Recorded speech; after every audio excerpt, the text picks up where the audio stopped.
Former Special Forces Green Beret guilty of espionage? That's what this story is all about. So former Army Green Beret pleads guilty to divulging military secrets to Russia. So this guy, Peter Raphael Zabinski Debbins of Gainesville, Virginia, pull up the internet here, pleaded guilty to a charge under the Federal Espionage Act in Alexandria, Virginia District Court. The sentence could be up to life, or could it be death penalty for espionage? Debbins, who's a Minnesota native, had a 15-year relationship with Russian intelligence dating back to 1996 when he was in ROTC. He went to go visit Russia for an independent study program and gave a handler, so we already had a handler, I don't know if he was found on the internet, the names of Catholic nuns he had visited according to the charges against him. Shortly thereafter, Russian agents assigned him a code name. He had a code name. His code name was Ikar Lesnikov. This is crazy. This is like stuff you see in the movies and you go, does this happen? Does this really happen? Yeah, this really happens. So Debbins told Russian intelligence he considered himself a son of Russia and thought that the United States was too dominant in the world and needed to be cut down to size. That's scary. Like, imagine you worked with this guy. Imagine this was like your weapons sergeant or whatever. Or Alpha. I think, was he an officer? Our country entrusted Debbins with the responsibility and training to protect it from its adversaries, an attorney for Virginia said, who was the prosecutor for the case. Debbins betrayed that trust and betrayed his fellow service members by conspiring to provide national defense information to Russian intelligence operatives, which he did.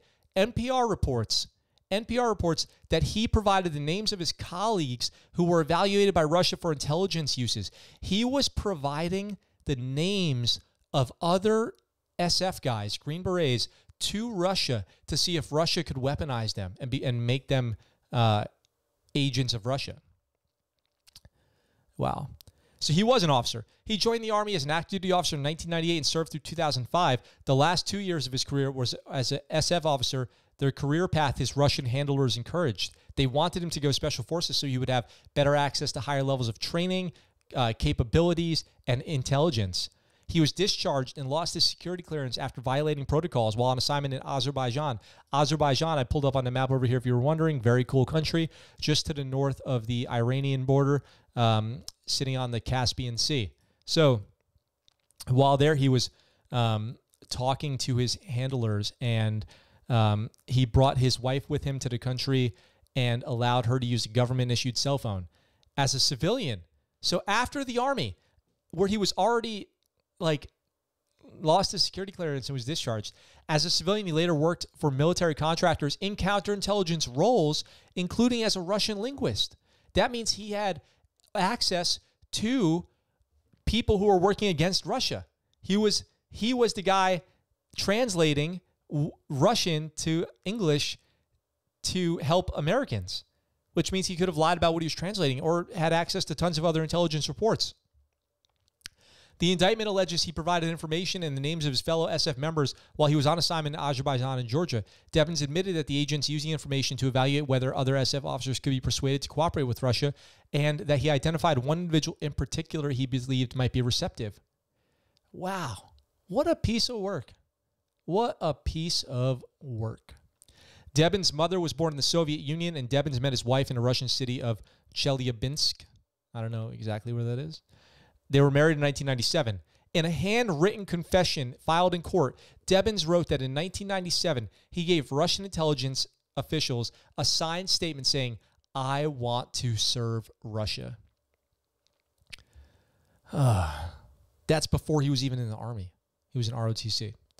I had a messianic vision for myself, like a messiah in Russia, that I was going to free them from their oppressive government. So I was flattered when they reached out to me, Debbins wrote.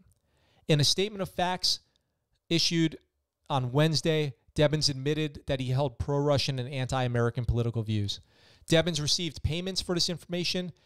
Even though he refused an offer of $1,000 in cash payment, in one meeting he accepted a bottle of cognac and a Russian military uniform because he was so proud of his loyalty to Russia. He also admitted that he was motivated in part by bitterness over his Army service and the potential opportunities to make business contacts in Russia. For information, last November, former CIA officer Jerry Shing was sentenced to 19 years in prison for similar charges. So if you're looking at what this guy might get, wow.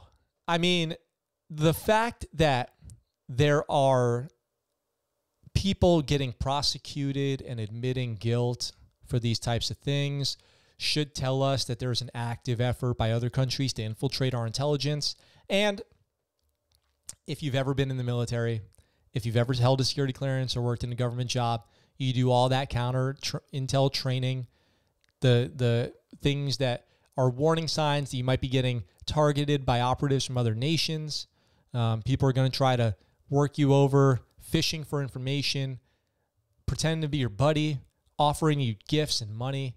It is your responsibility as the service member to be resistant to those. And if you are approached or sent an email or somebody comes up to you at a bar, whatever it is, you have to report it. It's your duty to report it to a higher official. This should not be happening, you guys. This should not be happening. It is Intel 101, okay? The weakest point of our intelligence is the human factor, okay? It's not hacks into cybersecurity. It's not our networks. It's none of that. It's humans, okay? People could be spilling information a lot of different ways, okay? People go out to the bar, they get drunk, they start yelling. You got to know, if you're in like a military city like Virginia, like Norfolk, San Diego, wherever, Bremerton, Fort Hood, whatever it is, you go out to the bars, there's a very good chance, Fort Bragg, there's a very good chance that there's intel operatives in that area who would go out to these bars. They could be beautiful women or, you know, handsome men who are trying to date service members and get information. They could be flirty, buying you drinks. They could be offering you jobs. They could say they're from some tech company and they need an advisor. There's all these different things that they do. This guy not only, I don't even want to say fell for it, because he actually just pledged allegiance to Russia. Like, what is this? This is horrible stuff. I guess, you know, the fact that he sold out his teammates, his battle buddies, I hope he gets the maximum sentence, because that's where I find it, that's the unforgivable offense to me. When you sell out your battle buddies and you sell them out to an adversary nation, you got to pay the man for that one. So I hope he goes away for a long time, for forever. I mean, he hates America. He hates America. He loves Russia. He has no core values. So long, buddy. So long, E-Car. What's his name? What's his code name? E-Car? Let me go back. His code name, E-Car. So long, E-Car Lesnikov, because you're going away for a long time. And I don't feel bad about it one bit. And he even looks like a bad guy. Like, he looks like a bad guy. You know what I'm saying? He looks like he could have been in John Wick as one of the goons. So maybe that's what he deserves. Maybe we stick John Wick on him. He would kill a dog, I think. This guy would kill a dog, for sure. What's up, guys? Thanks for watching that video. I hope you enjoyed it. If you did, go ahead and hit that subscribe button up in the corner here and check out this next video. If you want, in the description down below, there's links where you can get ScuttleButt Show merch and find out how you can support the channel. I really appreciate it, and I look forward to talking to you guys very soon.